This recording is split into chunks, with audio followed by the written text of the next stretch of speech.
E aí, Rita, uma boa tarde para você.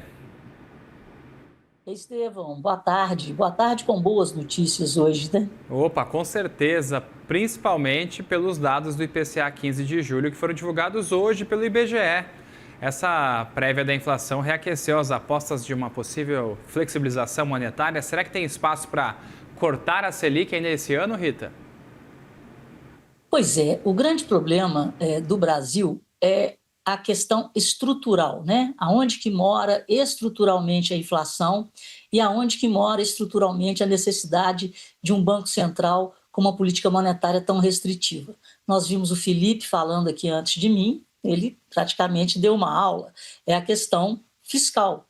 E a questão fiscal, em ano de eleição, ela fica ainda mais sensível, mais delicada, porque o governo quer cada vez mais dar incentivos para que a população consuma. Então, é uma política fiscal expansionista indo na direção contrária dos objetivos do Banco Central, com uma política monetária restritiva para conter inflação.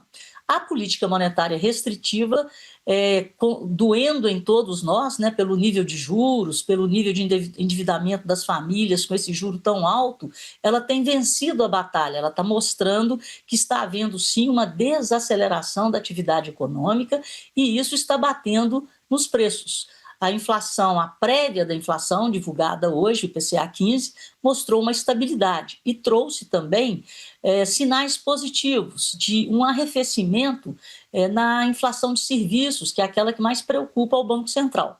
Mas, como eu te disse, nós temos no Brasil esse problema fiscal. E esse problema fiscal ele toma uma dimensão maior quando você tem na disputa política a possibilidade de manutenção do modelo praticado até aqui pelo governo Lula ou pelos governos petistas em geral, que é sempre dando prioridade para um aumento na concessão de benefícios e estimular a demanda da população, seja através de linhas de crédito e seja através de benefícios sociais. Mas, enfim, a inflação tem uma notícia boa para todos nós, que o grupo que mais impactou negativamente a inflação foi alimentação e bebidas. E esse é o que mais dói no nosso bolso. Então, esse grupo, em média, ele foi responsável por uma queda de 0,66% nos preços do grupo e que impactou em 0,15 ponto percentual negativo na inflação. Do outro lado, a habitação, onde mora a conta de luz, que continua com a tarifa da bandeira amarela, né, com a bandeira tarifária amarela, foi o item que mais impactou na inflação. E teve o mesmo efeito, né? Os 0,15 negativos da alimentação e bebidas, nós tivemos um 0,15 positivos no grupo de habitação provocado pelo aumento da conta de energia residencial. Mas tivemos uma queda em vestuário, a gente está tendo aí final de estação, né, final de inverno, então o vestuário caiu e cuidados pessoais teve uma leve alta. Mas, enfim, o número foi aquém da expectativa, todo mundo estava apostando numa inflação de 0,2, que já seria uma surpresa positiva, e com isso o mercado, sempre querendo ser otimista, abre uma janela para um corte de 0,25 na taxa Selic na reunião do Copom da semana que vem. Mas a gente tem que ficar de olho, né? Porque o mercado também está precificando o futuro. Quando a gente olha para o relatório de mercado, Boletim Focus, que foi divulgado ontem, o mercado está aumentando a inflação para 27 e 28. E daqui para frente pode haver uma divergência nas projeções do mercado versus as projeções do próprio Banco Central. Porque o Banco Central ele não trabalha com resultado eleitoral, ele trabalha com o que está posto, com dados, isso está claro pela diretoria do Banco Central. E com dados nós estamos tendo até aqui uma diminuição da pressão inflacionária provocada principalmente pelo alto endividamento das famílias, que foi provocado por uma política de juros restritiva para conter consumo.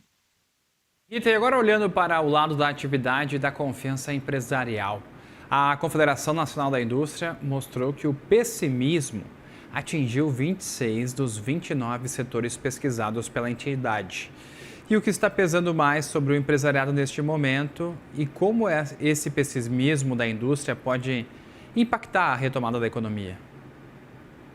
Pois é, Estevão, muito apropriado esse tema, né? Porque isso é exatamente o que nós estamos falando. Então, vamos comemorar? Vamos, mas vamos comemorar o quê? Uma inflação aí de 5,1, 5,2, muito longe da meta, que faz com que o Banco Central mantenha os juros em 2 dígitos, mas assim, 14, de 14,25 caia para 14, isso não melhora a vida das famílias e isso não melhora a vida das empresas se a gente não consertar o problema estrutural, que é um governo que gasta muito, gasta sempre, gasta mal, aumenta a dívida, aumentando a dívida aumenta o risco país, aumentando o risco, o Banco Central não tem muito para onde correr.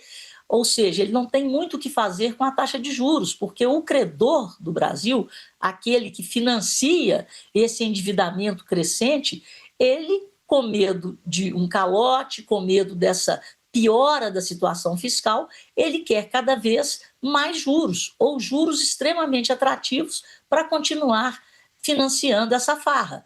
Então, aí que mora o perigo. Esses juros vão bater nas famílias, vão bater nas empresas, aumentando o índice de inadimplência, que é recorde, né, segundo as estatísticas monetárias do Banco Central, até maio, o índice de inadimplência no Brasil atingiu um recorde de 4,7% nas operações de crédito, né?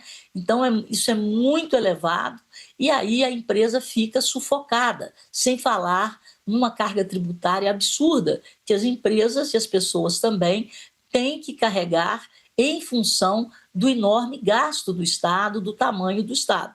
Então, a gente vê o pessimismo. E esse pessimismo, ele já dura 19 meses.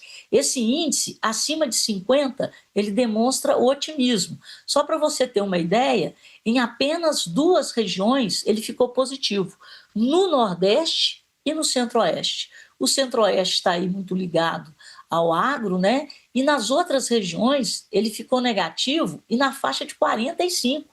Aí nós estamos falando do Sul, do Sudeste, da região Norte. Então, gente, na média, o Brasil está pessimista sob o ponto de vista dos setores da indústria, porque a indústria também está sentindo esse peso dos juros. E agora, se não bastasse o peso dos juros, acredito eu que na apuração de agosto, isso se refere a julho, nós teremos outra piora. E essa piora em função do tarifaço, que está atingindo em cheio a indústria e parte aí do agronegócio. Portanto, sob o ponto de vista da produção, o país está apreensivo e pessimista há 19 meses. Então, não adianta a gente ficar no pão e circo. Isso não é sustentável. O país tem que endireitar as suas contas para que quem produz e as famílias brasileiras e o empresariado brasileiro, empresas e famílias, consigam também endireitar e pagar as suas contas e melhorar o padrão de vida, não pelo endividamento, mas pela melhora da renda e pela melhora dos lucros. Rita Mundim, muito obrigado pela participação aqui com a gente nessa terça-feira. Boa tarde.